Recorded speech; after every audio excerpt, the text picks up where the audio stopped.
Përshëndetje shikues të ekranit të Channel One e programit Info Morning, ja ku jemi ritakuar sërish së bashku në këtë ditë të martë, sigurisht përcjell tek ju zhvillimet e informacionet më të fundit që vijnë të përmbledhura në rreth 50 minuta transmetimit të drejt për drejt. Tirana sot është zgjuar me reshje shiu. Është shumë e rëndësishme të shohim se cilat janë temperaturat të cilat do të na shoqërojnë përgjatë orëve në vijim. I ndjekim së bashku.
Kanë qenë këto temperaturat minimale dhe maksimale të parashikuara nga meteorologët për ditën e sotme, ndërsa në vijim do na vinë të tjera ndryshime, ato janë të kursit të këmbimit valutor.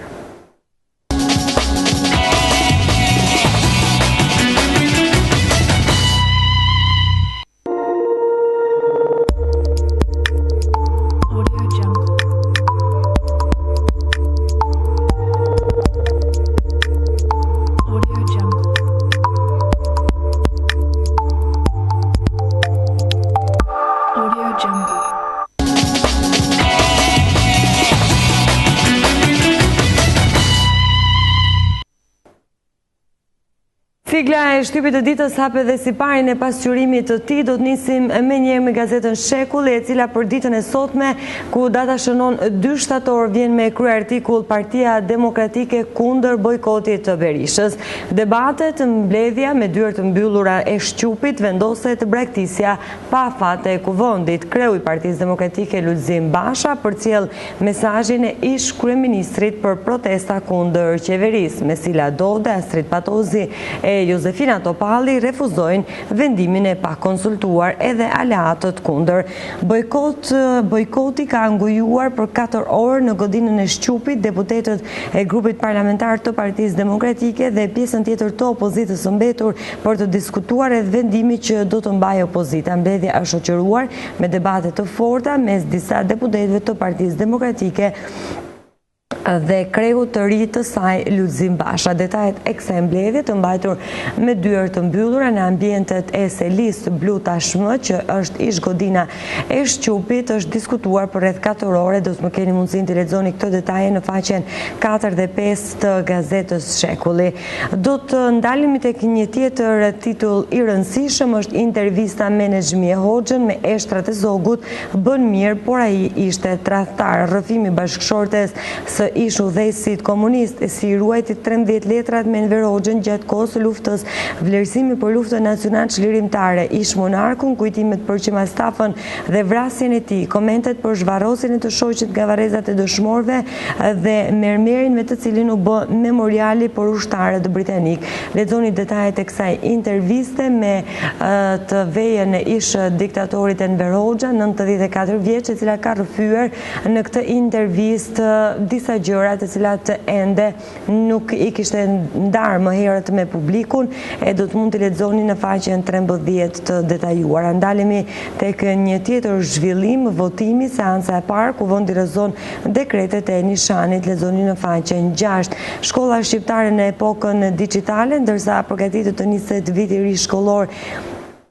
Një fëmijë mbajnë në dorë një smartphone, është pajisje inteligjente, teknologjisë së lartë, është e pamundur të konceptojë veten pak të lodhur ky fëmijë, ajo i mundëson gjithçka, i lidh me familjen, me shokët e ngushtë, me bashkëmoshatarët në anën tjetër të rruzullit. Detajet e këtij shkrimi rreth shkollës shqiptare në epokën digjitale do të mund të lexoni në faqen 8. Mirdit dyshonte se ngacmonte gruan, vret fëqinjin dhe i plagos të shoqen në faqen 11. Vlorë, 2 persona plagosin me armë biznesmenin e ndërtimit.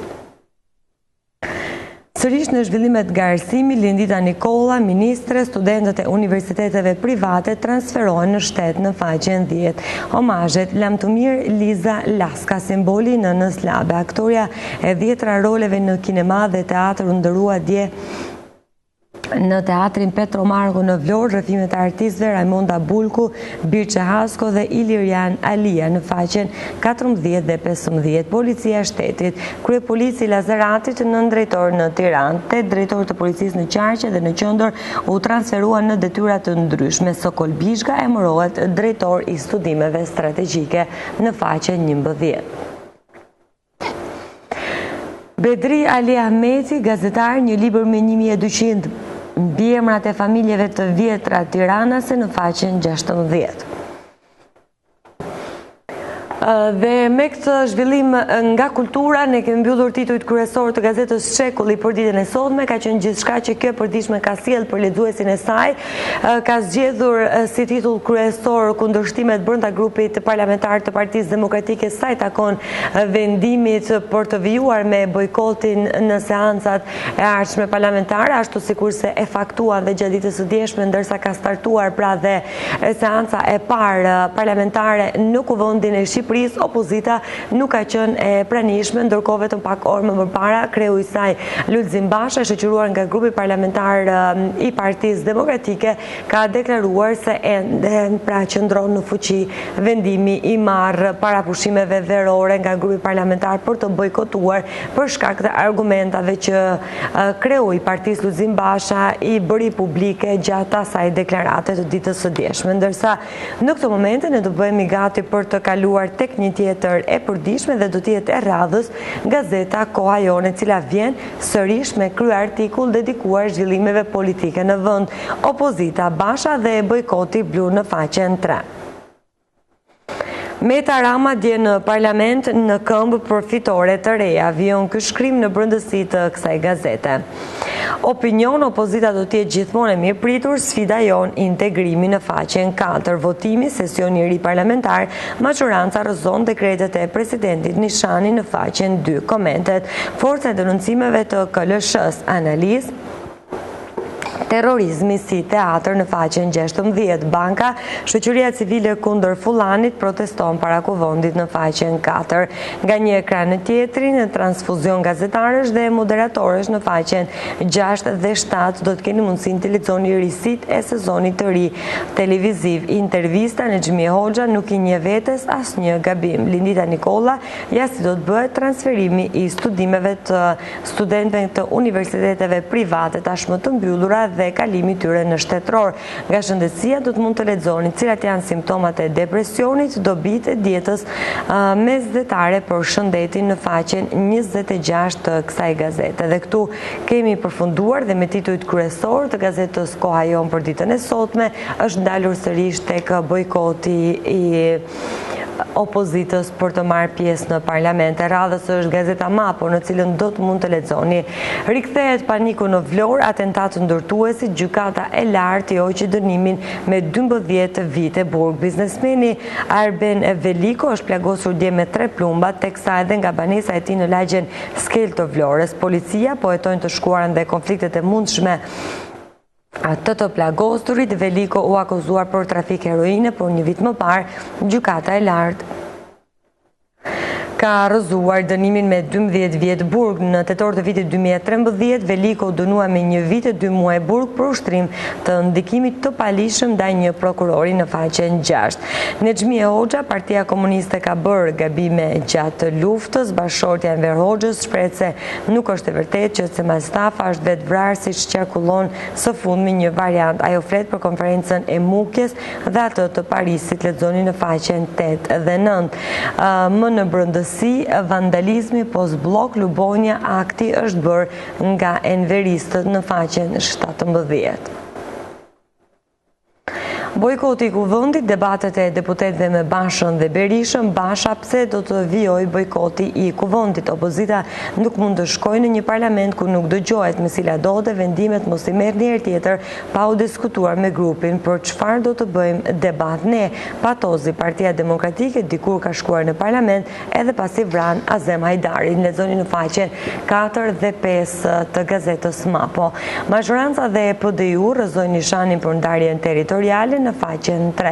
Në opinion dhe editorial do të gjeni vetvrasja e Somajtës, profesori që ecë drejt dhe Shqipëria jo më një opozitë dekorative përballë krye oligarkut Edi Rama nga Lulzim Basha. Lexoni në brendësi të kësaj gazete. Gërç nga Bujar Kapexhiu, edhe një është ky foto, pra kjo karikaturë e shoqëruar me foton në karikaturë të presidentit të vendit Bujar Nishani dhe rrëzimin pra të ligjeve, ilustruar në këtë mënyrë rrëzimi dekreteve nga ana e mazhorancës. Vjedhja e Bankës së Shqipërisë, filmimet Bitra i me thesin me lek në tualet i fshen në trup në faqen 7. Sherri për motive xhelozie fqinjin dhe i plagos gruan në faqen 6. Reportazh fshati kundër botës, utopia komuniste bëhet realitet në Spanjë në faqen 14 dhe 15 të gazetës Mapo. E këtu kemi mbyllur dhe titujt kryesor të gazetës Mapo për ditën e sotme, e cila në ndryshim nga dy të përditshme që i keni pasur mundësinë që ti ndiqni vetëm pak çaste më parë, ka zgjedhur atentatin ndaj ndërtuesit, ndaj biznesmenit në qytetin e Vlorës për të pasur dhe si krye artikull të saj. Ndërkaq do të bëhemi gati për të vijuar me një tjetër të përditshme, është e radhës gazeta Tirana Observer, në cilën do të lexoni bojkoti i kuvendit, deputetët kundër Bashës po imitojnë Ramën, zbardhen debatet me grupin e Partisë Demokratike, Basha referendum për reformën territoriale. Vjen ky shkrim në brendësi të kësaj gazete. Për të kaluar më tej tek intervista, Nexhmi Hoxha, Partia Komuniste ka bërë gabime gjatë luftës, është ky një tjetër shkrim në cilën do të mund ta lexoni në brendësi të gazetës Tirana Observer. Vjoj më tej, opinion është tani koha për të përballur me ISIS në faqen 9. Opinion tjetër, barbarit greke 100 vjet më parë në Tepelen, kush janë arabët, pasohet nga një tjetër opinion në faqen 10. Ndërkaq, nga zhvillimet nga aktualiteti politik në vend, ja emërimet e reja, rokada post Lazarat në policinë e shtetit, ikën Bizhga dhe vjen Çako në faqen 7. Në Vlorë, atentat për të dy ndërtuesit, ja dy pistat e hetimit në faqen 8. Mbyllja e universiteteve private, studentët do regjistrohen tek publiku në faqen 6. Pastrimi i organizmit nga helmimet, si ta dekostifikoni trupin nga duhani dhe kafeja në faqen 16 dhe 17. Sesioni i ri, opozita përçahet që në seancën e parë PDI-u thyen sërish bojkotin në faqen 2. Votimi rrëzohen dekretet, Rama Nishani goditi prioritetet kombëtare në faqen po 2 të kësaj gazete. Pe Shkopi, 2 miq të agjendit të Shish rrajnë policët rrugor në faqen 8. Mirdit vret 30 vjeçarin dhe i plagos bashkëshorten për xhelozi në faqen 8. 9 vjetori i vdekjes, komentatori Frederik Fico, njeriu i 2 pasioneve, në faqen 20 të së përditshmes Tirana Observer, dhe këtu kemi mbyllur dhe titujt kryesor të kësaj gazete për ditën e sotme, për të zhvendosur me njerë tek një tjetër gazet, është e radhës Gazeta Shqiptare, e cila faqen e saj të parë me kryartikull debatet në Partinë Demokratike.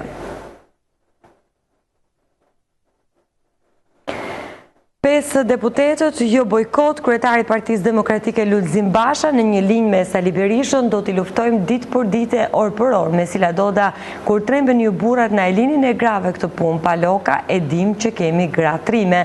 Vion ky shkrim në brendësi të gazetës shqiptare. Do të mund të lexoni të gjitha debatet pra rreth kundërshtive dhe pranimeve për sa i takon pjesëmarrjes ose rikthimit në parlament të opozitës. Debatet do të mund të lexoni në brendësi të kësaj gazete. Ndalemi në kronik. Atentat biznesmenit të ndërtimit Arben Veliko u lirua më 2013 nga burgu në faqen 5. Opinioni i ditës: kostumi Obamës dhe Ferrari i Laçianit. Viti 1945 si u dëbua delegati apostolik nga Tirana zyrtare në faqen 10. Këngëtarja flet për jetën. Ali Dahisku, njohja me fiqiret e shehun, më burgosi. Rrëfimi pazakonti këngëtares: kam hapur një lokal në Gjermani ku punoj me familjen. Do të mund të lexoni këtë shkrim në brendësi të kësaj gazete. Ligji i ri për policinë, masat disiplinore. Rokat në policinë e shtetit, ikin krerët kryesorja, drejtuesit e rinj të policisë, ja pikat që prekin uniformat blu nga vërejtja tek largimi nga vendi i punës. Vajnë ndryshimesh në kupolën e policisë së shtetit, me firmën e ministrit të brendshëm Sajmir Tahiri në detyrën e zëvendës drejtorit të përgjithshëm për krimin e organizuar e krimet e rënda është emëruar Haki Çako. Deri dje këtë detyrë mbante Sokol Bishga, i cili është emëruar kreu i drejtorisë së studimeve strategjike. Zyrtarisht konfirmua se Bishga u lirua nga detyra e numrit 2 të policisë së shtetit me kërkesën e tij me synim sikurse theksohet në njoftim për të kontribuar në detyrat e tjera që kanë të bëjnë me hartimin e strategjive kundër krimit të organizuar në nivel rajonal. Ndryshimet në radhët e drejtuesve të uniformave blu u bën pas një mbledhje që ministri Tahiri zhvilloi në ambientet e drejtorisë së policisë së Tiranës. Intervista në Xhmie Hoxha: Enveri ka qenë shumë i rrept me mua në faqen 10. Transferimi universitetet e mbyllura, shansi i dytë në shtetror. U i sjell si KLSH nga 2013 nuk u faturuan $5 milion. Lexoni në faqen 5 të kësaj gazete. Ndërkaq do të kalojmë tek një tjetër shkrim: historia vdiq në gurore, familja na ndihmoni, jemi pa shpresa. Ndërkaq ne kemi mbyllur dhe titujt kryesor të gazetës shqiptare për të zhvendosur në këto momente tek një tjetër e përditshme, është e radhës Gazeta Tema, e cila vjen për lexuesit me kryartikull: grupi parlamentar Partia Demokratike kryqëzon Bashën për bojkotin dhe drejtimin e partisë. Debatet e plota mes deputetëve Keta, Doda, Bregu, Topalli dhe Patozi me Bashën dhe Berishën në faqen 6 dhe 7 të kësaj të përditshme. Zhvendosemi më tej në të tjera rubrika. Thyen memoriali post blok Lubonja, veprimi qëllimshëm në faqen 11. Atentat brenda familjes, telashet e Kunatit me fjalimin e Lulit në grupin parlamentar. Kjo është fjala më e rrezikshme e këtyre kohrave në faqen 14 në zhvillimet nga arena ndërkombëtare. Editorial nga Mirobaze: si po e ndihmon opozita e Bashës pushtetin në faqen 8. Arbana Xharra i padëshirueshëm jo vetëm në Berlin në faqen 8, kur Shqipëria ishte mike e Maus në faqen 9. Letra prekse e nënës për bashkëshortin: kthema djalin nga Siria në ditën e parë të fillimit të vitit të ri shkollor. Pranvera Abazi Zëna ka bërë një thirrje publike burrit të saj Arbenit që t'ia kthej djalin Erionin nga Siria, aty ku e ka vendin tek ajo, tek familja në shkollë, tek shoqet dhe shokët e klasës, që nga 10 korriku, kur pranvera Abazi Sena mori një mesazh se djali i saj është larguar me të jatin, pra jashtë adheut në Siri. Vion ky shkrim në faqen 13. Kuvendi rrëzon 5 dekretet e presidentit, Rama nishani goditi 3 prioritetet kombëtare. Kuvendi i Shqipërisë ka rrëzuar me votat e mazhorancës 5 dekretet e presidentit të Republikës Bujar Nishani lidhur me kthimin për shqyrtim në parlament të 5 ligjeve. Me 77 vota pro, Kuvendi rrëzoi dekretin për kthimin e ligjit për shkollën e magjistraturës, ndërsa me 79 vota kundër ka rrëzuar dekretin për reformën administrative o territoriale. Gjatë ditës së djeshme, kryeministri Edi Rama ka pohuar se dekretet e presidentit Bujar Nishani të largonin nga 3 prioritetet kombëtare, siç është reforma në drejtësi, reforma administrative o territoriale, si dhe lufta kundër krimit të organizuar dhe korrupsionit. 21 janari, Braçe faj që s'kemi ndëshkuar ligjërisht Lulzim Bashën. Deputeti i Partisë Socialiste Erion Braçe në një postim të tij në rrjetin social Facebook ka bërë një deklaratë të fortë drejt kryebashkiakut dhe kreut të opozitës Lulzim Basha. Një ditë më vonë, pasi kryeministri Rama e cilësoi si kryebashkiakun më kot që ka pasur Tirana, Braçe është shprehur se është gabim i mazhorancës që nuk e ka ndëshkuar ligjërisht kreun aktual të Partisë Demokratike. Këtu kemi mbyllur titujt kryesor të gazetës Tema për ditën e sotme dhe do të zhvendosemi tek të tjera të përditshme. Është e radhës gazeta Telegraf, në cilën do të mund të lexoni asgjë në pranga nga 36 agallarët e bankës Fullani. Ky shkrim nga Ekonomia do të mund ta lexoni në brendësi të kësaj gazete. Alarmohet Italia, zbardhen skandale të reja në arsim, shtetet fqin kërkojnë llogari pasi 900 doktorë janë diplomuar duke hyrë vetëm 10 ditë në Shqipëri dhe pa ditur asnjë fjalë shqip në faqen 2. Flet kryesindikalisti i policisë Sadedin Fishta e vërteta e ligjit të ri dhe mashtrimet me pensionet e policisë në faqen 6.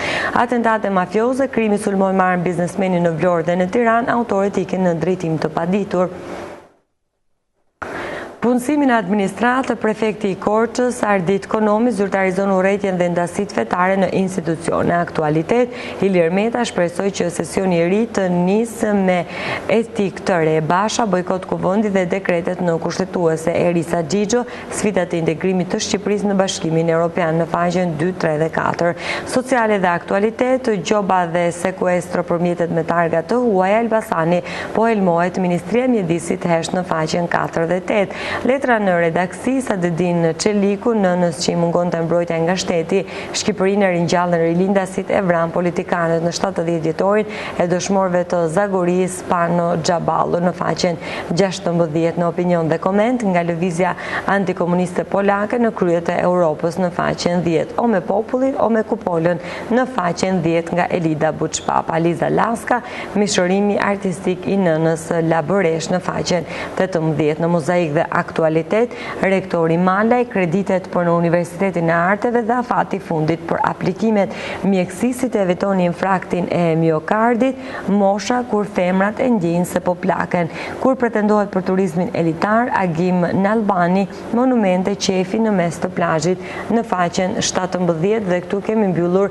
dhe titujt kryesor të gazetës Telegraf për ditën e sotme dhe ne do të zhvendosemi tek një tjetër e përditshme sigurisht për të parë të tjerë tituj kryesor të së përditshmeve tona. Në këto momente do të lëm pas titujt kryesor të gazetës Telegraf, e cila ka zgjedhur që të nisë me zhvillimet nga ekonomia, siç është vjedhja, skandali i humbjes së 713 milion lekëve të Bankës së Shqipërisë. Këtë titull për mos ndëshkimin e atyre që kanë abuzuar me detyrën e tyre kanë nxjerrë në pa gazeta Telegraf për ditën e sotme.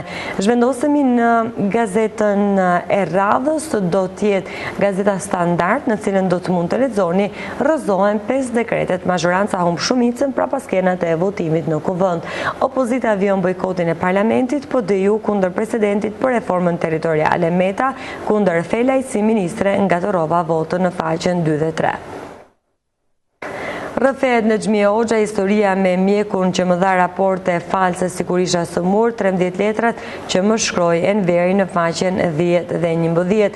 3 mujori 2, bizneset dhe individët, rritet kredia, bankat e letësojnë kushtet në faqen 9. Lidhja jashtëmartësore, vritet 30 vjeçari, plagoset edhe bashkëshortja e tij, arrestohet autori në faqen 6. Mediat italiane zbardhin rastet, hetimin 900 shtetas italian kanë marrë diplomat të pavlefshme përdiqme në Shqipëri në faqen 12.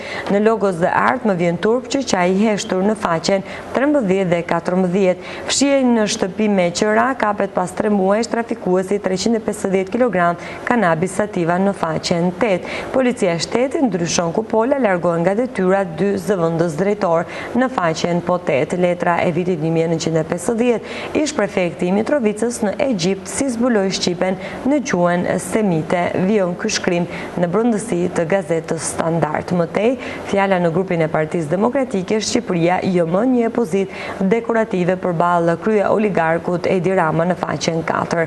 Arrihet marrëveshja, studentët e privatit do të transferohen në universitetet publike, kush do të përfitojë, lexoni në faqen 12.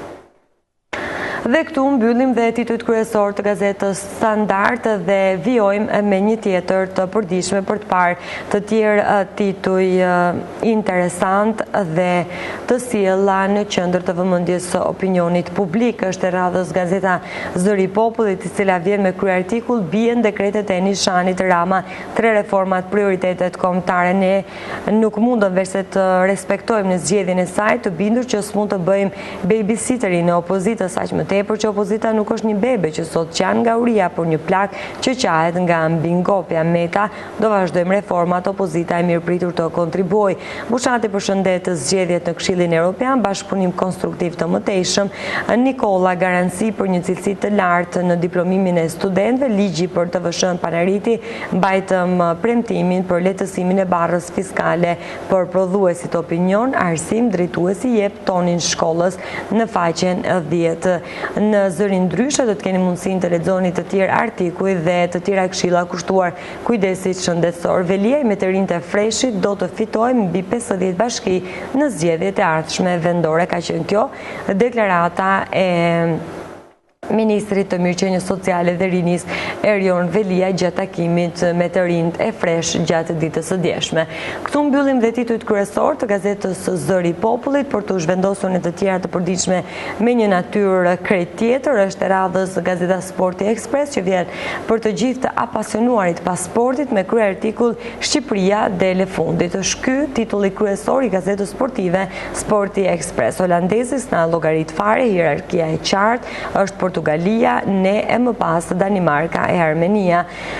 Rrëfimi i heroit të kombëtarës, jam tifoz i Realit dhe Ronaldo, së zvicerianës u besohet që Taulant Xhaka do të vesh fanellën kuqezi në faqen 2 të kuqt. Endri Vrapi kalon tek Partizani, jam rikthyer në shtëpi në faqen 4. Skënderbeu prezantohet Peter Josa vendos heshtje shtypje. Analiza në shtëpi Okej Tirana para testit transfer. Vllaznia konfirmon 6 blerje në orët e fundit. Seria A, Mercato pa bum, ja se si lëvizin ekipet big orët e fundit. Super surpriza e ditës, Falcao huazohet te Manchester United për 14 milion euro.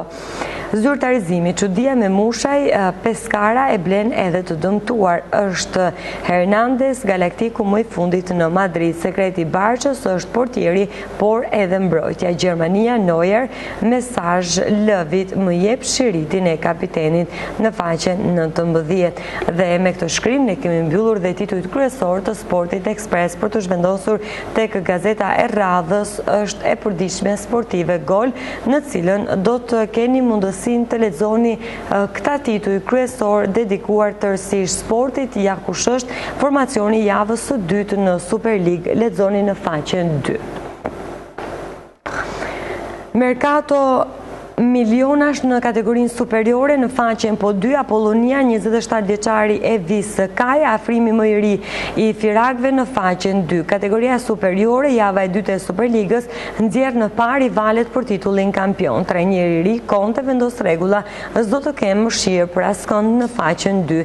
Endri Vrapi nënshkruan për një vit me Partizani. Klubi zyrtarizon sot arritjet e marrëveshjes me mbrojtësit në faqen 2 të gazetës sportive dhe gol, dhe këtu kemi mbyllur titujt kryesor të së përditshmeve tona, kanë qenë në këtë pjesë të parë, keni pasur mundësi që të njihni disa prej titujve më kryesor të së përditshmeve tona, të cilat janë fokusuar kryesisht tek bojkoti që opozita ka vendosur t'i bëj seancave të ardhshme parlamentare deri në një vendim të dytë, po ashtu tek vrasja e biznesmenit në Vlorë, e veç kësaj edhe tek vjedhja e Bankës Shqipërisë, tek mos ndëshkimi ende i drejtuesve dhe i atyre të cilët kanë abuzuar me detyrën. Kanë qenë këto titujt e të përditshmeve tona, të cilat kanë dominuar në faqet e para të gazetave. Do të shkëputemi vetëm për pak çaste publicitet për të rikthyer sërish së bashku e për të vijuar me të tjera zhvillime. Ja ku jemi rikthyer sërish së bashku në studio, në pjesën e dytë të Info Morning do të nisim menjëherë me informacionin e parë. Nexhmie Hoxha, e veja e diktatorit Enver Hoxha, ishte e ftuara e parë e emisionit debati në Channel One përballë gazetarit Roland Qafoku, i cili startoi edhe ditën e parë të shtatorit, edhe pse është plot 94 vjeçë. Nexhmie Hoxha vijon të mbetet një nga figurat më të përfolura të shoqërisë shqiptare. Për Channel One, ajo tregon disa të pathëna të luftës antifashiste për mbretin Ahmet Zogu, për kundërshtarët politik gjatë viteve të komunizmit, si dhe për jetën e saj pranë diktatorit Enver Hoxha. Emisioni debati në Channel One i gazetarit Roland Qafoku startoi me një protagonist të rëndësishëm të historisë së Shqipërisë gjatë luftës së dytë botërore, si dhe gjatë 50 viteve të komunizmit që është gjallë. Është 94 vjeç. Nexhmie Hoxha, e veja e diktatorit Enver Hoxha, ekskluzivisht për këtë emision je versionin e saj për atë që ka ndodhur gjatë luftës së dytë botërore në Shqipëri, një luftë reale antifashiste apo luftë civile. Bindja time e patundur në këtë drejtim është që lufta nacion shqiptare ka qenë një luftë e pastër. Pa asnjë, edhe nuk mund të mendohet ndryshe. Ky është realiteti që ka ekzistuar, realiteti që kam njohur personalisht. Dhe për mbi nuk ka qenë as luftë civile, që krejt civile, as me element. Edhe kjo është e përcaktuar edhe në protokollet juridike ndërkombëtare, që në një vend ku ka pushtues që është i pushtuar, nuk ka luftë civile, por luftë kundra okupatorit, kundra pushtuese. Përsa i përket atyre që thonë që është lufta nacion shqiptare, është luftë civile, ato e përmbylsin komplet. Kjo bëhet sipas interesave të tyre, sepse duan të mbulojnë faktin që ata nuk morën pjesë në luftë, që nuk luftuan. Edhe që e paraqiten këtë se një luftë të huaj, sikur nuk ishte një luftë e shqiptarëve. Nexhmie Hoxha jep detajet e aktivitetit të saj gjatë luftës, pse mori pjesë në këtë luftë, ilegaliteti, urdhri i arrestit dhe njohja me Enver Hoxhën. Gjë në 39 neve bënim vetë ato aksionet, natyrisht në drejtimin e komunistëve. Unë për shembull isha ngarkuar në Kemal Sapa për punën që duhesh të bënim me grupet, po ishin 3-4 veta, 5 veta me grupet vogla në çdo klasë. Ishte një punë e kufizuar. Edhe merreshim me njohjen e letërsisë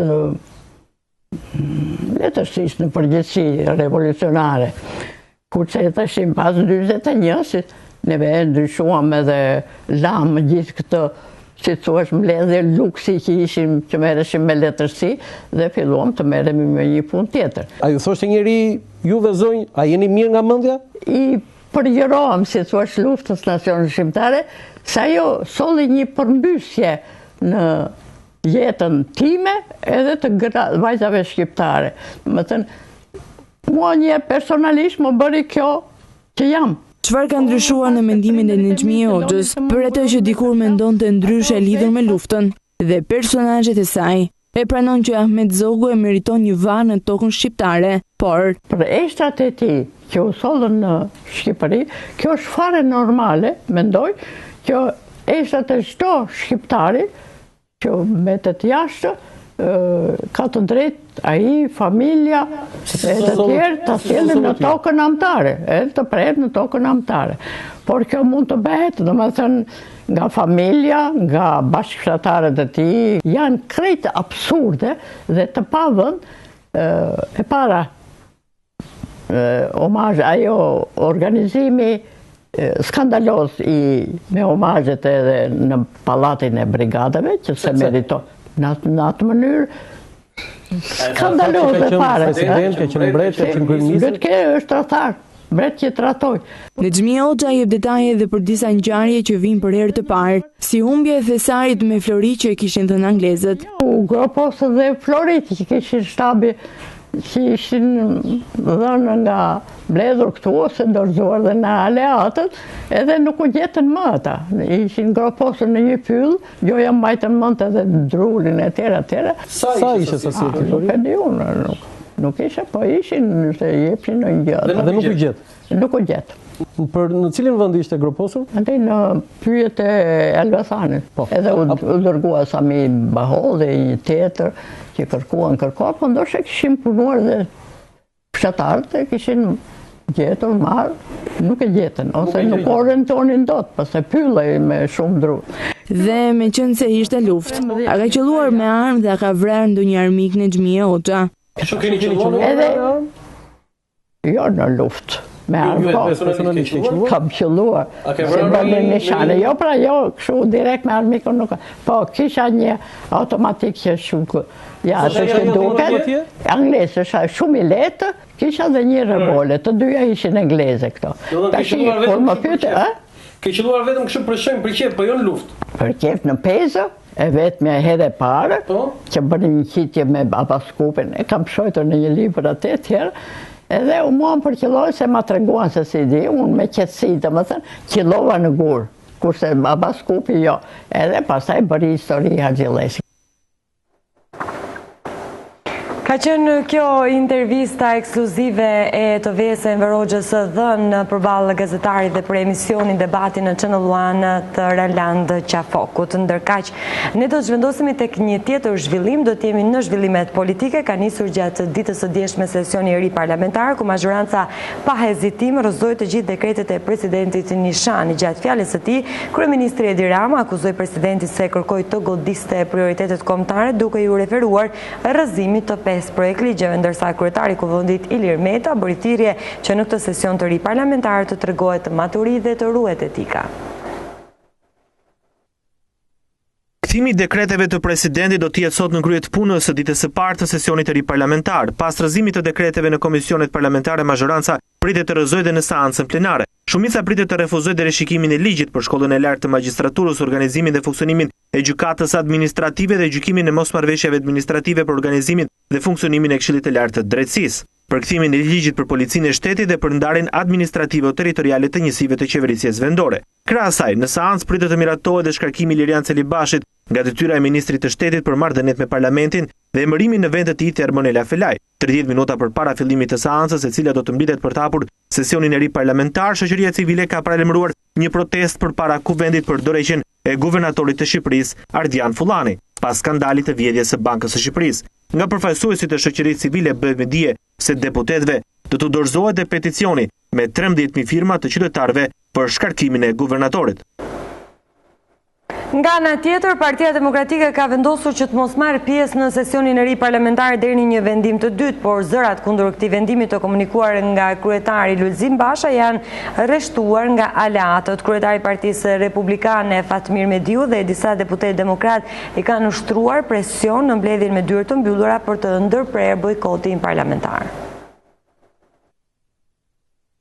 Edhe pse ishte paralajmëruar më parë, Partia Demokratike ka vendosur sot që të mos marrë pjesë në sesionin e ri parlamentar deri në një vendim të dytë. Para grupit demokrat, kryetari Lulzim Basha deklaroi se opozita refuzon të qëndrojë në tempullin e demokracisë, aty ku krimi është ulur këmbë kryq. Ne nuk do të shkojmë në një kuvend ku opozita nuk dëgjohet, nuk replikohet, por goditet dhe kërcënohet fizikisht. Nuk është kuvendi, arena që Edi Rama të nxjerrë mllefet dhe urrëtiet e tij të bartura.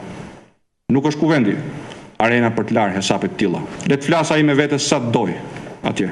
Opozita jonë do të jetë non-stop, publike e mbështetur sikurdo herë në fakte dhe argumente. Dhëmb për dhëmb për mbrojtjen e demokracisë. Basha ka reaguar edhe në lidhje me vendimin e mazhorancës për rrëzimin e dekreteve të propozuara nga presidenti Nishani, për të cilat opozita do t'i drejtohet gjykatës kushtetuese.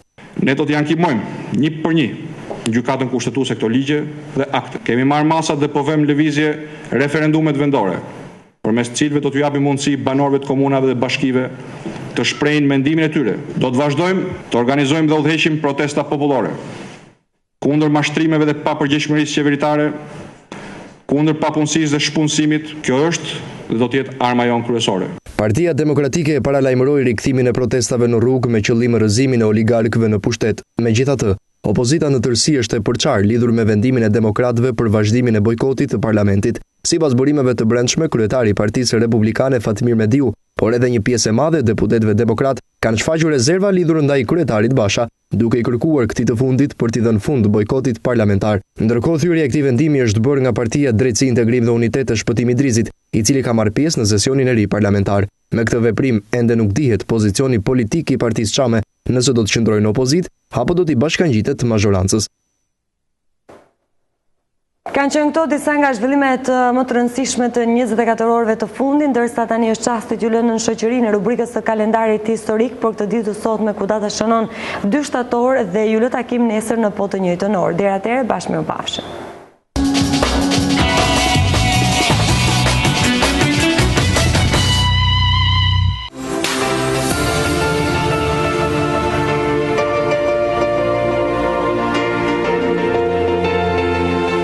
Më 2 shtator të vitit 1715 vdes mbreti Luiz i 14 i Francës pas 72 viteve udhëheqjeje, udhëheqja më afatgjatë në Europë. Pasuesit e Henrikut ndoqën shembullin e tij duke vendosur mbi gjithçka interesat e Francës dhe ato të forcimit të fuqisë mbretërore. Mbretërimi i gjatë i Luigjit të 14 shënon periudhën e lulëzimit të plotë të monarkisë absolute në Francë, kur në vitin 1643 Luigi i 13 vdiq. Mbreti i ri Luigi i 14 nuk kishte mbushur ende 5 vjeç. Nëna e tij, Ana e Austrisë, sundoi për llogaritë të birit së bashku me kryeministrin e ri, kardinalin Mazarini, i cili ishte stërvitur prej kardinalit Richelieu.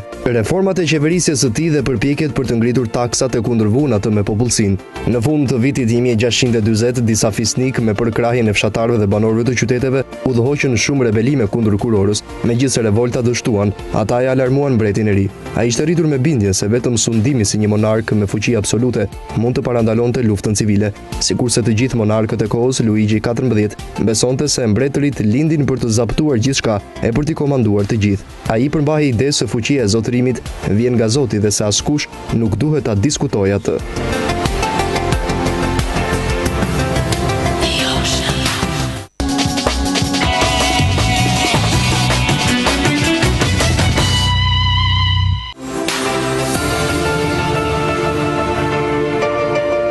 Më 2 shtator të vitit 1939, rreth 1.5 milion trupa gjermane sulmuan Poloninë në të gjithë kufirin prej 1750 milje dhe i gjithë territori u vënë në kontrollin e Gjermanisë. Në të njëjtën kohë, forcat ajrore bombarduan aerodromin polak dhe luftanijet e nëndecet gjermane sulmuan forcat detare polake në detin Baltik. Lideri nazist Adolf Hitler deklaroi se sulmi frontal ishte një masë mbrojtëse për ta, por Britania dhe Franca nuk ishin të bindura. Në 3 shtator ata i shpallën luftë Gjermanisë duke filluar luftën e dytë botërore.